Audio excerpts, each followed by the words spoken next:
Family and fellow soldiers, I'm the Professor, and this is the Moment of Truth. Dr. John Henry Clark said that on the average, revolts and revolutions take between 10 and 20 years to gain steam. But what is the fuel that makes sure the revolts and revolutions catch fire? Persistence. As we begin to see the black people who built this country standing up for themselves and placing focus on ourselves, we're also seeing our members begin to take an interest in occupying the levers of power. White supremacy is scared of this, as are their bootlick minions, and they should be. This is the time when we make it clear whether we're truly serious about power. And no, it's not going to be quick or easy or an uninterrupted success story either. We're taking on the greatest evil the world has ever known, anti-black racism, also known as white supremacy, and we're nowhere near as powerful as the forces that we're going up against.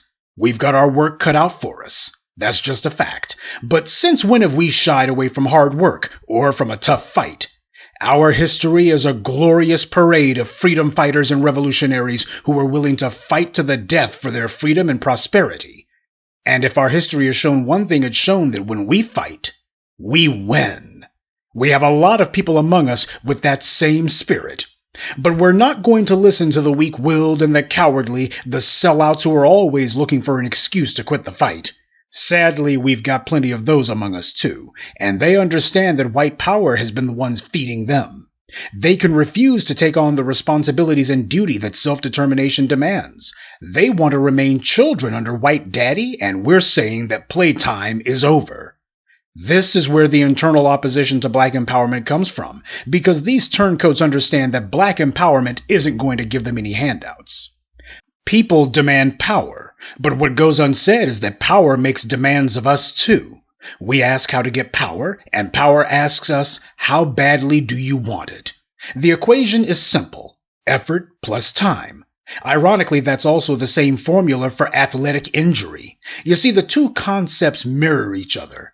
We're going to put out effort, we're going to work hard, and we will get hurt occasionally. We will suffer setbacks, but if you think the road to power is going to be easy, or is going to be pain-free, or going to be an uninterrupted success story, then you're living in a dream world. Whatever you want, from gaining money to losing weight, it takes time and persistence. This is the single most important thing that any group of people have ever wanted in the history of the world.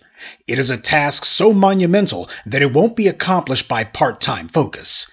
It will demand total commitment, unrelenting persistence. Now, of course, that's going to be difficult for us because we're doing this in the very mouth of the beast itself.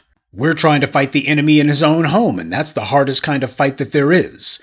And the enemy has the ability to disrupt what we're doing, and they've done so consistently. But that doesn't mean that we give up or that we even despair. What it means is we face up to the scale of opposition against us. We study our enemy and devise means to break their backs. Because if nothing else, our history in this wicked land has taught us that when we fight, we win. But former slaves all too often want to be accepted by or even popular with their former masters. And some of us are backsliding and refusing to give up on that delusion. Anything worth having requires sacrifice. Growth is painful. You have to give up things in order to get it, but it's the goal that's supposed to motivate us, not the cost. And make no mistake, the cost of not reaching for the power that we require will be far greater than whatever momentary sacrifice we're called on to make today.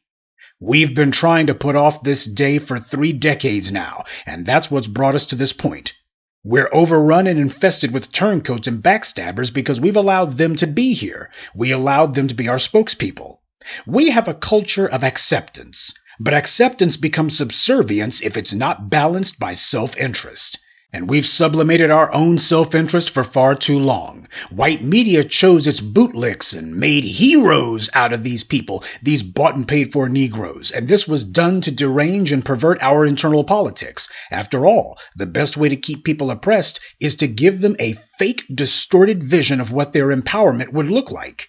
So we spent decades chasing after aspirational success, not true power. Black faces in high places, and the black faces were put in high places by white supremacy. This is the mental wreckage caused by our enemies choosing who our leaders and heroes would be. This is how we wound up with singers, actors, and entertainers speaking for us, or bought and paid for shills who try to take their own self-serving moves and claim that somehow they were doing it for us. There's nothing wrong with a Dick Gregory or some other high-profile black person in entertainment or media having the right to speak, but we have to understand that these are not and should not be our leaders.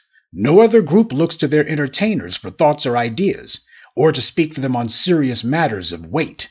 But in our community, we've been conditioned to be this way because this is who the white media puts in front of the cameras the most.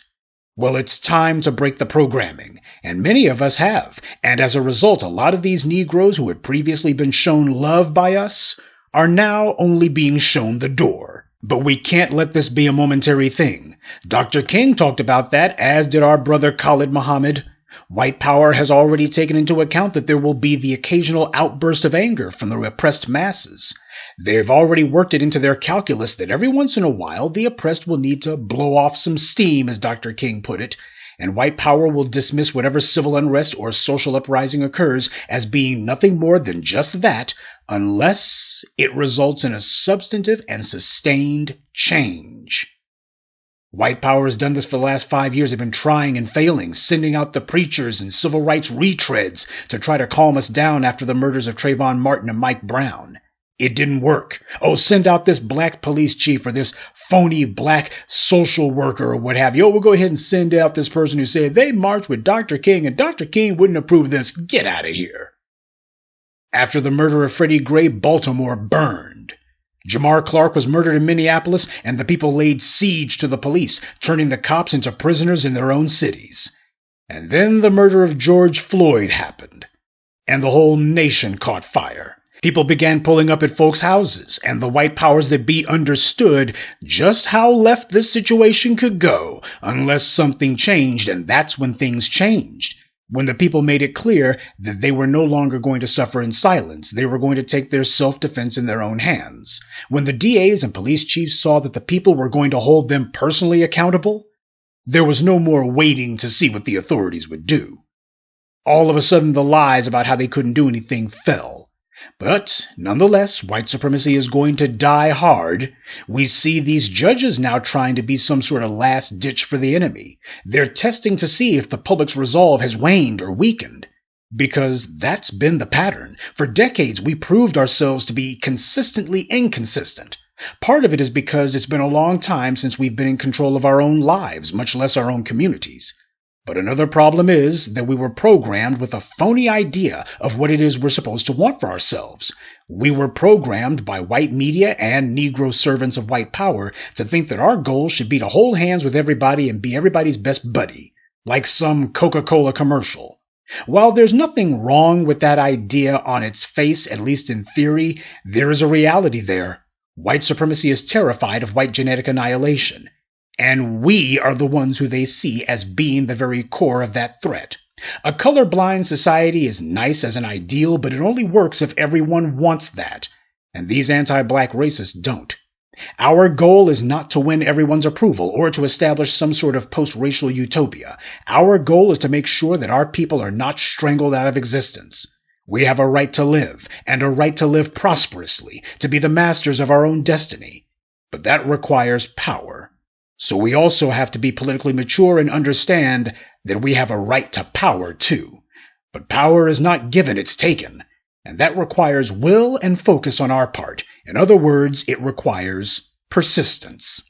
Now, there will be a lot of rhetoricians who slither amongst us, paid-off political whores who will be sent to tell us that we don't really want power. The Jonathan Capeharts will say, we don't need reparations. Hell, we don't even need power. All we need is an apology. You see, the bootlick puts what they do in the bedroom or who they aspire to have in the bedroom ahead of black people's survival, including their own. Part of persistence involves making sure we don't forget who these internal agents are. That's why the black media frequently flogs Roly-Poly Martin and Tiffany Cross-Eyes, the Joke Reeds and the Negro Jim Clyburns, and all the other fakers, frauds, phonies, fools, sellouts, suck-ups, and simps. We can't just mention them one time and move on, because this allows people to think that these bootlicks were just a momentary problem, and these creeps will start to get a foothold again. We have to consistently remind you of who these people are and what they've done so that these agents become anathema to black society. Persistence isn't easy. I know I've been doing this on YouTube for 15 years and before that offline for an equal number of years. But persistence is the price that power demands. The people who have been following me since day one know that. We've had an impact on the conversation, but we didn't get here overnight. It took several years to get to this point. Dr. Clark was right. This must be the new normal for us. We will crush the thugs with badges, but black empowerment cannot and must not be defined merely by the forces of evil that we struggle against. It must be defined by who we are. That's why we seek power, so that we have the ability to live our lives, to be who we are, and to live in peace, to pursue our own goals and the formal opportunities that exist in life. White supremacy can be reduced to nothing more than a momentary historical speed bump, but what comes afterwards, that is the soul of black empowerment. That is what we're fighting for. So let's rededicate ourselves to doing the work. This is a marathon, not a sprint. We accept that there's going to be the occasional setback and failure, but that's not going to stop us.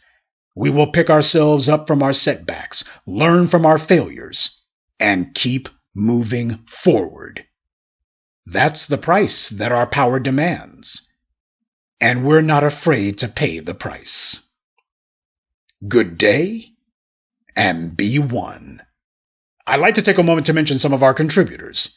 Deborah Gallman, David Green, Luke Thies, Elaine Zanga, and Dondi Waddell. Salute to them and thank you to everyone for listening, liking, and sharing this message. Black empowerment only exists because of you.